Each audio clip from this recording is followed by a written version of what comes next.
Okay, folks, so it looks like everything's working now. We've got all of the data in. I still have to put some keywords in, but we can do that at a later time. I'm Dr. Bob, and I am an internal medicine physician. I also tend to work with conspiracy theories and debunk them, looking at them from the basis of why there is a conspiracy theory.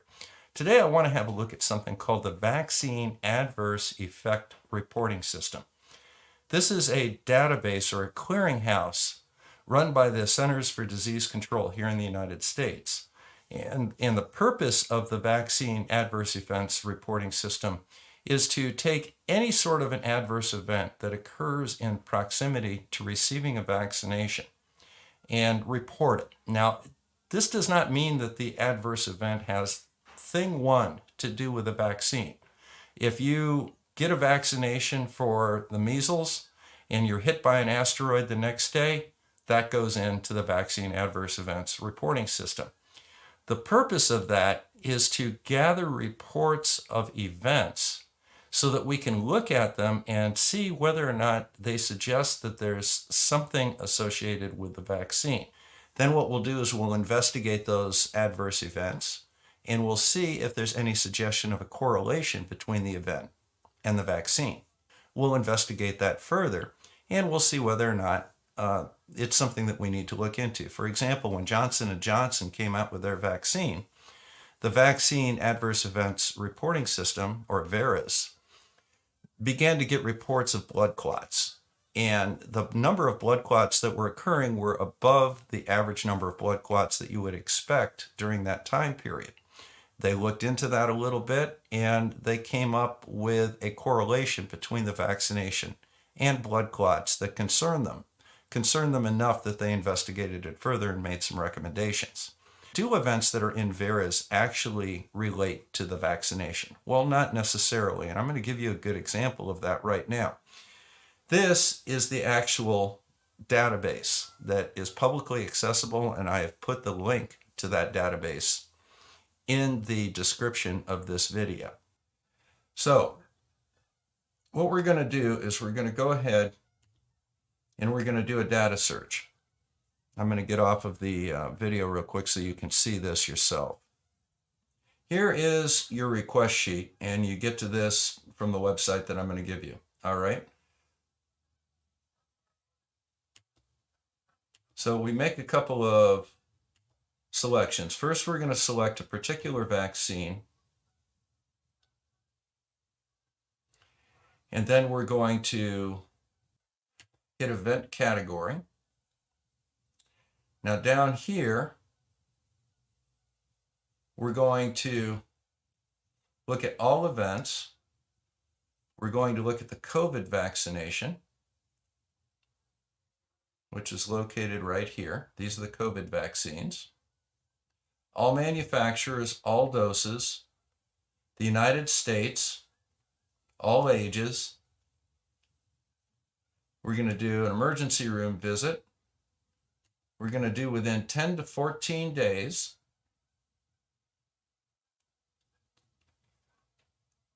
Adverse event description, we're going to put in pregnancy.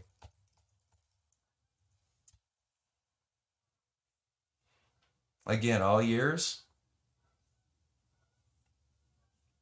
And we're going to hit send. Now it's processing our request. And here are pregnancies related to Janssen, Moderna, and Pfizer. So 27 people that got the Pfizer vaccination were discovered to be pregnant in the emergency room within 2 weeks. 8 that got the Moderna, and 2 that got the Janssen. Is pregnancy a complication of a vaccination? Well, maybe. All right. We at least want to know about it. And the reason that we want to know about it is that, first of all, you look at the people that report this symptom. Now, obviously, they're going to be female because, quite frankly, it's an exclusive diagnosis to females. Second of all, then you have to look at the numbers of pregnancies that are involved during the time period. Now, say, for example, let's go ahead and just put some numbers out there just to make it convenient to visualize, so to say. Say if you look at 25-year-old women, there is going to be 2 pregnancies per 100. All right. Now you can then have a look at that. That's what you would normally expect. And then you can break that down further. You take demographic data from insurance companies, for example, on all 25-year-old women covered by Blue Cross Blue Shield. The data is drawn from this type of data bank. And if you look at it, the average pregnancy rate for a 25-year-old woman is, say, 2 per 100. Now, if you break that down to married versus single, you may find that one 25-year-old per 100 has a pregnancy that is unmarried, and 3 have a pregnancy that are married. Okay? You can further break it down to whether or not the women are filling prescriptions for birth control methods. And are they filling them on a regular basis, implying that they're using them? You can get a lot of data from this. Say you query the vaccine adverse effect reporting system, and you find out of every 100, you have 15 pregnancies. Well, is that significant? Well, it might be. You could have inadvertently pulled out women that were at high risk for pregnancy. For example, women that have small children at home that are school age. These are people that may feel that they have a higher risk of exposure because their children are at school and can bring it home. So they may be a little bit more inclined to get the vaccination, and they also may be inclined to have additional children. Now, you don't really know until you look into the data. But how would it be related to the vaccination? Well, the vaccine could affect fertility. All right. Is there a correlation between the vaccine and fertility? And that would require some further study. Second of all, could the vaccine perhaps have an adverse effect on the effectiveness of birth control pills? That's another thing that you could pull out of that data. Did the vaccine cause pregnancy? Not directly, but it may have set the patient up to have a condition where they were more predisposed to pregnancy than would be normal. That's something that you could pull out of this report. Simply because it's in VAERS does not necessarily mean it's related to the vaccination. It means that it occurred in proximity to the vaccination. Then you need further investigation to see if there's actually a link between the vaccine and the adverse effect that is reported, such as the blood clots. We determined that there was a link between the vaccine and the blood clots, and that affected our decisions on how we dealt with that vaccine. Let's have a look at science denial in general. Now, the characteristics of science denial, number one, first and foremost, is cherry-picking data. Number two, just to review them, number two is belief in conspiracy theories. Number three is promotion of fake experts over real experts. Number four is poor scientific reasoning.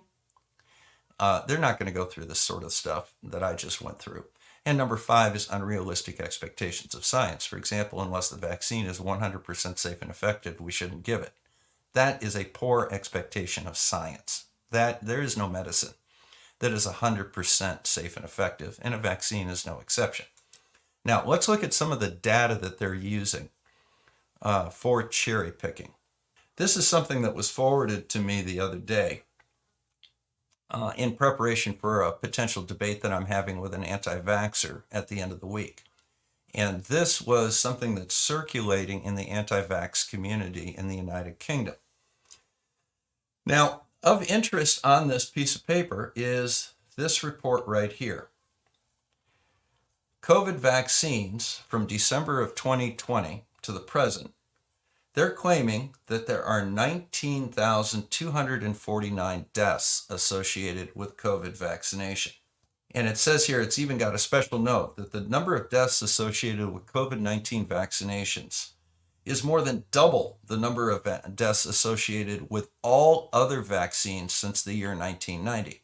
That's pretty devastating evidence, and I could see why somebody would find that compelling and maybe make their decision to get a vaccination based on it. Looks like there's a pretty significant chance of death here. And this is claimed to be from VAERS. So let's go ahead and see whether or not we can investigate this a little bit more. So we're going to go back and we're going to leave everything here the same, except we're going to change from pregnancy to death.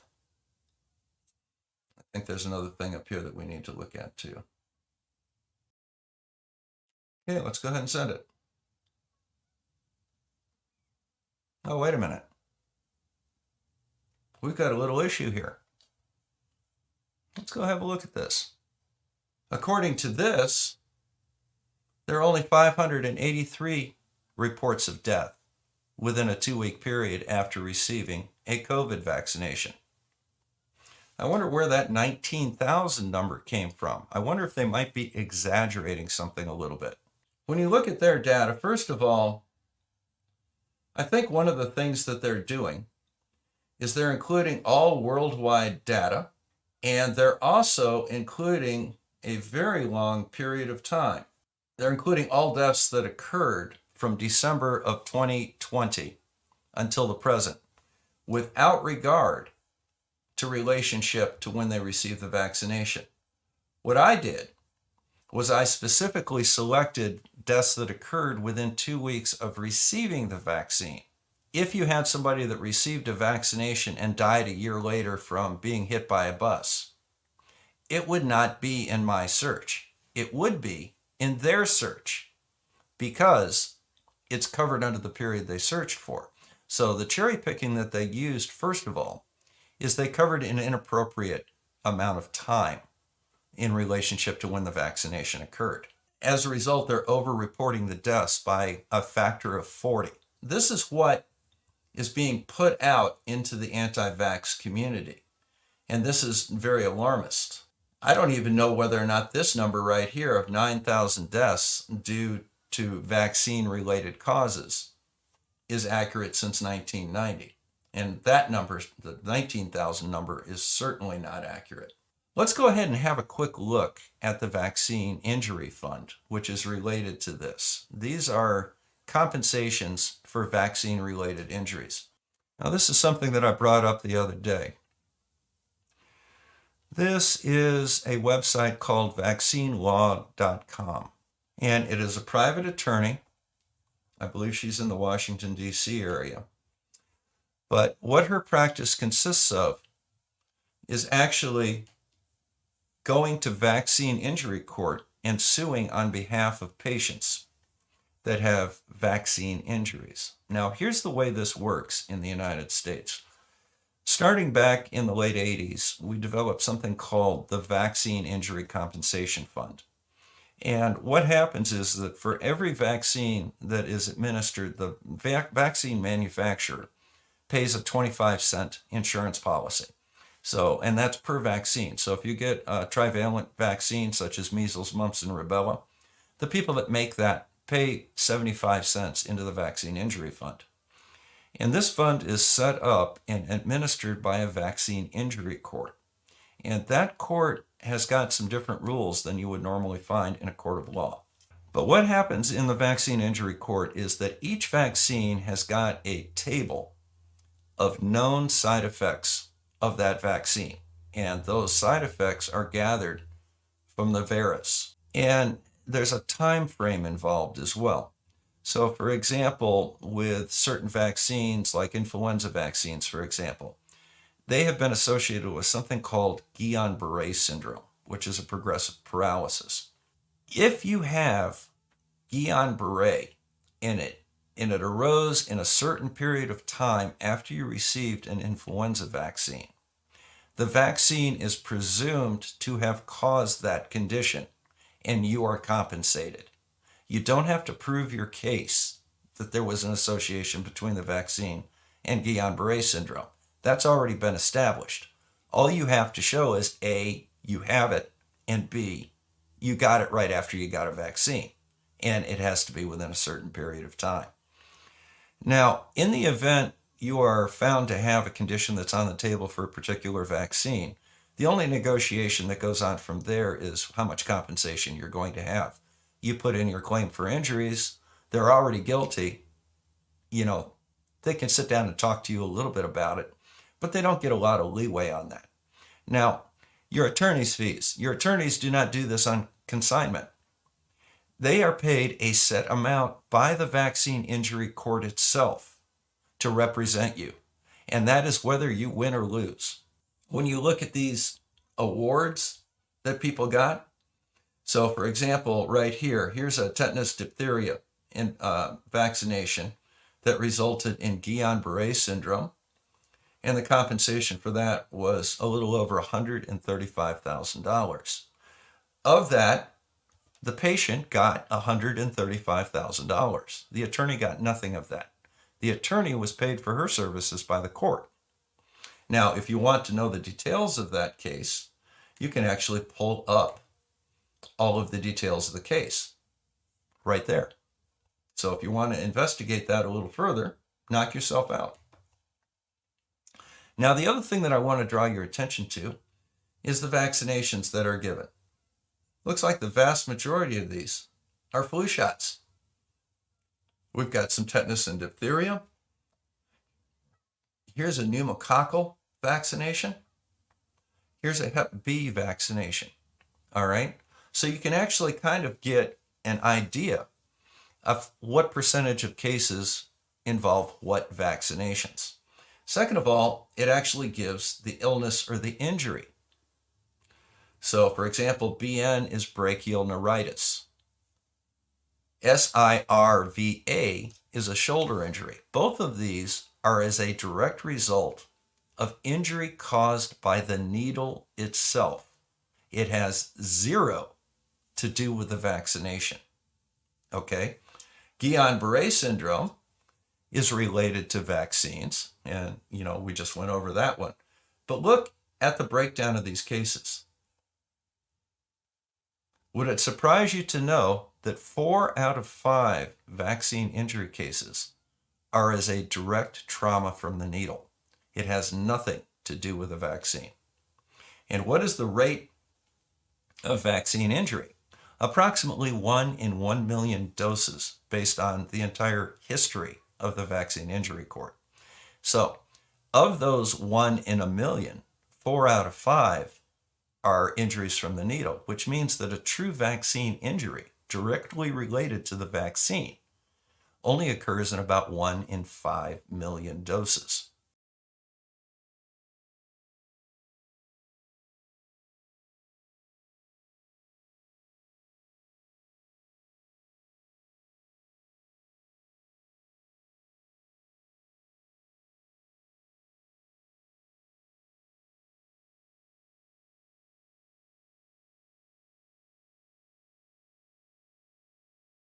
The number of deaths related to COVID far outstrip the number of deaths related to the number of vaccines given.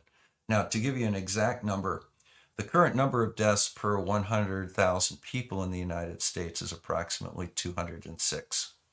It's just under 600 for the same population in the United Kingdom. It's around 50 in Australia and Canada, because they really jumped on this early. Australia is somewhat protected because it's isolated. Canada as well. Canada. They just don't give each other illnesses. They're nice people. And that is a fatal flaw in the anti-vax community. When they try and claim that the vaccine is dangerous, well, it's 1/50th the danger of the disease itself. And I don't care if there's only 2 or 3% of people that get the illness that die. Another 10 or 15% could have long-term damage to their bodies from it. And if you're looking at a 1 in 50th chance of getting an adverse effect or death from a vaccination compared to your chances of dying from the disease, I think that's definitely worth it. So let's go back to the chat for a minute and see what we have. I like Paul's response. Bobcat, nobody's holding meetings in hollow volcanoes plotting to kill you with a vaccine. I think that pretty much sums it right up. Here's a problem that I want to talk about real briefly, and that is social media and pandemics. The problem that you run into with social media is that it allows conspiratorial thinkers to find other conspiratorial thinkers. And somehow, when they get together, they feed on each other. And the reason being is, as Lee McIntyre said, a lot of these people are actually broken people that have had very severe things that happened to them in their life that caused them to doubt everything that they had trusted previously. And as a result, they start turning against experts in the field. They start turning against their doctors, the CDC, etc. And they start buying into these conspiratorial thoughts and, plots that, these people see everywhere. The problem that you run into with that is with the internet, these people can find each other. And as a result, what happens is they validate each other's opinion. It's very nice to have somebody, to find a little chat room online somewhere where everybody thinks just like you do. That the moon landing is fake, or the vaccines are chipped, or contain carbon so they can track you with a carbon. If you have people that are confirming these ideas to you, confirming what you already think, it makes you feel a little bit better, and they gain a little comfort with that. That's why they form these communities. Contrast that with real information that's going out. This is real information, all right? The vast majority of people currently in ICUs right now are in ICU with COVID because they are unvaccinated. The number of vaccinated people that are in ICUs with COVID is minuscule compared to the unvaccinated cases.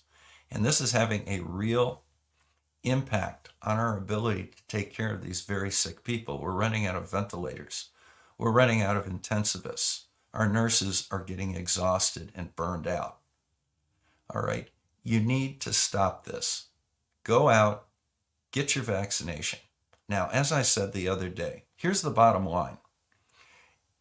If you have public health regulations in your community that require you to be vaccinated in order to do things, you have a choice.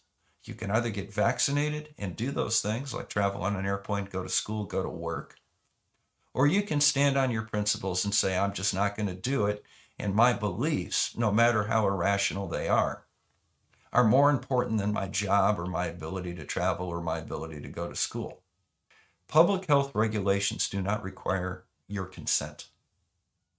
They are passed into law, and obeying the law in our societies as member of that society does not require you to agree with the law. If you disagree with the law, there are two things that you can do to address it. Number one is you can elect people that believe like you believe.